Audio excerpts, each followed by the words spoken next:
दोस्तों आज की वीडियो में हम ये डिस्कस करने वाले हैं कि किस तरीके से आप यूएस एम्बेसी में B1 B2 वीज़ा के लिए विजिट वीज़ा के लिए इंटरव्यू में पास हो सकते हैं। जो ऑफिसर है वो कौन सी ऐसी चीज़ें हैं जो नोट करता है, देखता है, जिसकी बेस पर वो आपको वीज़ा ग्रांट करता है। वो कौन सी वजूहत हैं, आपकी एप्लीकेशन में क्या क्या चीज़ें अहम होती हैं जिसको देखा जाता है और जिसकी बेस पर आपके एप्लीकेशन को सिलेक्ट या रिजेक्ट किया जाता है। तो दोस्तों चैनल को सब्सक्राइब कर लें, वीडियो को लाइक कर लें, दोस्तों के साथ शेयर कर लें।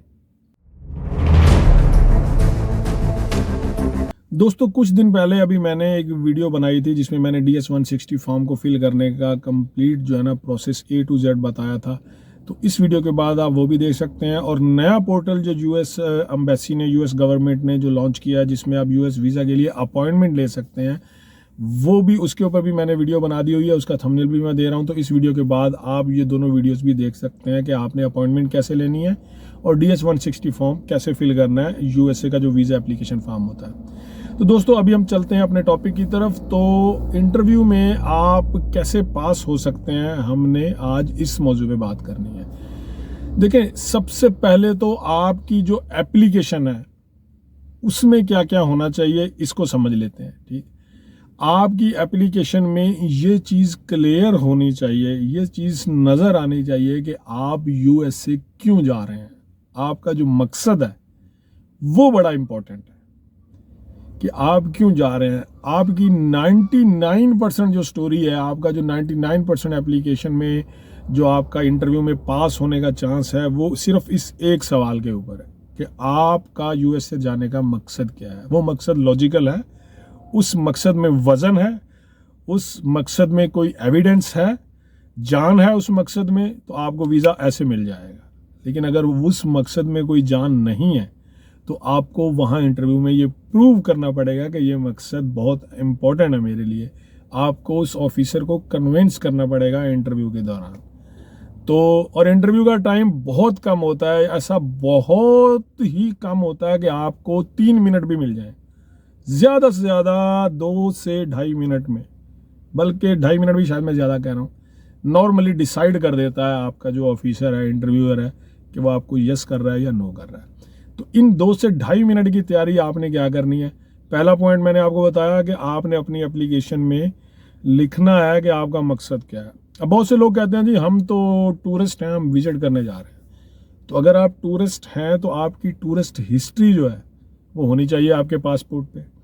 उसको लगे कि ये जो बंदा लिख रहा है एप्लीकेशन में कि हाँ भाई मैं टूरिस्ट हूँ और मैं अपना विजिट करने के लिए फ़लाँ स्टेट में जा रहा हूँ, न्यूयॉर्क में जा रहा हूँ, या टाइम स्क्वायर देखना है, या मैंने जुरासिक पार्क देखना है, वट एवर, कुछ भी, आप फ्लोरिडा जा रहे हैं, आप कुछ भी देखना चाहते हैं, तो आप टूरिस्ट हैं कि नहीं, तो वो देखेगा ना आपकी ट्रैवल हिस्ट्री। क्योंकि एप्लीकेशन में एक कॉलम ये आता है कि आपने कितने मुल्कों का विजिट किया है।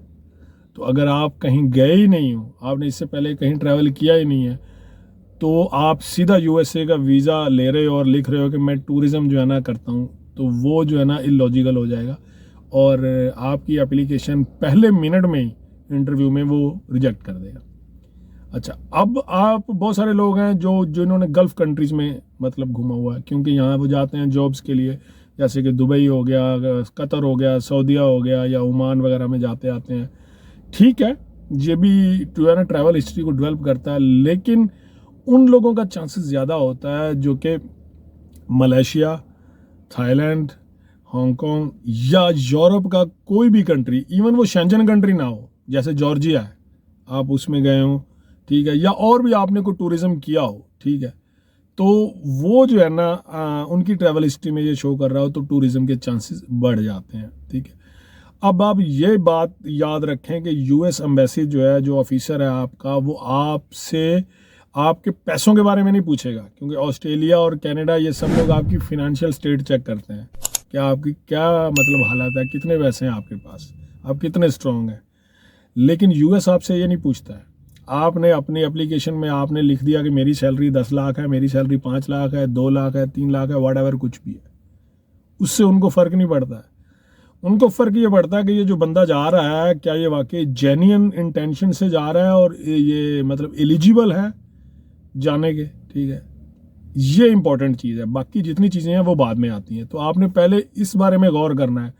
या तो आप किसी रिश्तेदार को मिलने जा रहे हैं तो वो लॉजिकल है, किसी की शादी है वो लॉजिकल है, या आपका कोई वहाँ पे बिजनेस चल रहा है, ऑनलाइन बिजनेस करते हैं, किसी क्लाइंट को मिलने जा रहे हैं, यानी आप इस तरह का कोई भी, किसी रिश्तेदार के यहाँ शादी है, किसी की बर्थडे है, किसी की खुशी है, किसी की गमी है, किसी रिश्तेदार को आप कभी मिले नहीं, या कोई आपका वहाँ पे गया और फंस गया, आप उसको ढूंढने जा, 100 तरह की चीज़ें। तो ये चीज़ें हैं लॉजिकल, वो आप उससे कन्विंस करेंगे, उसे बताएंगे कि मेरा ये मसला है और मुझे वहाँ पे जाना है, ये चीज़ों को मुझे सॉल्व करना है और फिर मुझे वापस आना है।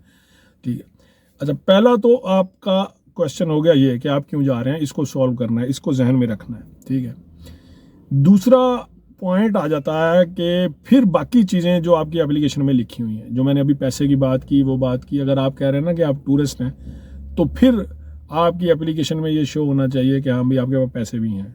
ठीक है, अब आप कहें आप टूरिस्ट हैं तो आपकी एप्लीकेशन में लिखा हो गया आप महीने का 80,000 रुपये पाकिस्तानी कमाते हैं, तो वो टूरिस्ट कैसे जाएगा वहाँ पे और कैसे करेगा और कैसे वो अपना खर्चा करेगा, तो इस बेस पे भी ये पॉइंट नेगेटिव हो जाता है। तो हर चीज़ को आपने एप्लीकेशन को अपने जाने का जो मकसद है उसके साथ रेलेवेंट रखना है। ऐसा नहीं है कि जाने का मकसद जो है ना वो कुछ और हो रहा है और एप्लीकेशन में कुछ और लिखा जा रहा है, वो मैच ही नहीं करता है। ठीक है, तो इस चीज़ पे आपने ध्यान रखना है। दूसरा पॉइंट ये बड़ा अहम हो गया। अब हम जनरल प्रेजेंटेशन की बात कर लेते हैं। जब आप अंदर पहुंचते हैं ना एम्बेसी में, तो आप ये देख रहे होते हैं, आपके सामने इंटरव्यू हो रहे होंगे, सब लोग आपके सामने इंटरव्यू दे रहे होंगे, आपको सब नज़र आ रहा होगा कि कौन क्या बोल रहा है और ऑफिसर क्या सवाल पूछ रहा है, वो सब आप सुन रहे होंगे। ठीक है, तो आपने सबको देखना है, जजमेंट करनी है। तो वहाँ पे अंदर आप लोगों के पास चांस होता है कि आप किसी को सिलेक्ट कर लें और आप उस लाइन में जो है ना उस लाइन को चूज़ कर लें। जैसे 3 ऑफिसर अगर इंटरव्यूज़ ले रहे हैं तो आपका नंबर अगर इस लाइन में आता है तो आप स्मार्टनेस दिखा के इस लाइन में जा सकते हैं। वो कोई कंप्यूटराइज नंबर नहीं होता है, वो कोई ऐसा नहीं होता कि नहीं आपने उसी ऑफिसर के पास ही जाना है जिसमें आप लाइन में आपको दिया गया। तो आप देख सकते हैं, आप चेंज कर सकते हैं। पहला तो वो आपकी स्मार्टनेस पे है कि आप किस तरीके से वो चेंज करते हैं, क्योंकि अंदर 100 लोग होते हैं, तो उस 100 लोगों में आप ये देख सकते हैं चीज़ें, या आप डिले भी उठ सकते हैं। जब आपका नंबर स्क्रीन पे आता है तो आप चाहे रिएक्शन ना दें, बैठे रहें आप, जैसे जैसे लोग आगे चलते जाएंगे आप फिर बाद में भी उठ के जा सकते हैं। वो आपने सेलेक्ट करना है कि कौन सा एम्बेसडर या कौन सा ऑफिसर जो है ना वो पोलाइट है, जो कि नॉर्मली जो है ना इंटरव्यू ले रहा है, जिसको आप कॉन्फिडेंसली ज़्यादा फेस कर सकते हैं, और कौन सा ऑफिसर जो है ना बड़ा स्ट्रिक्ट है, बड़ा हार्ड है। लेकिन नॉर्मली मेरे एक्सपीरियंस के मुताबिक जो ज़्यादा स्ट्रिक्ट होता है वो बड़ा टू दी पॉइंट होता है, वो आपको वीज़ा ग्रांट फ़ौरन कर देता है या आपको फ़ौरन मना कर देता है, तो उसी को सिलेक्ट करना चाहिए।